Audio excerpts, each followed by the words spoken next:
Pirtûka xwendinê Rûpel 52 ders 2 çe hîndarî 20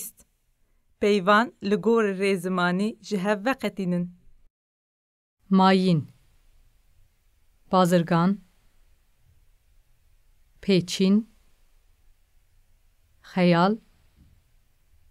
werziş, firotin, çinîn, çarşî, birîn, sinc, hest, bawername, pêlav, pêvajo, ma, mijar, tirs, vegerîn, hundir, ji bîrkirin, hînbûn, hilweşîn, komar, tirsîn, rakirin, piyase, hilberîn, wisa,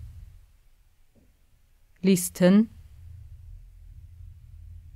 sîft, winda, îroyî, bingehîn, hingî, qedexe, re, gûman, dûr, zehmet, daku, ciwan, hema, paqij, jêr, ji bo, cem, çima, damezrandin, derva,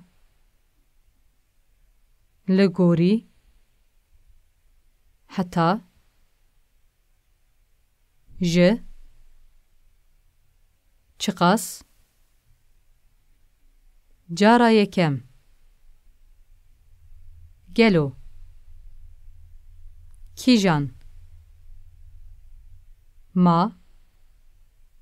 qey, vekirin,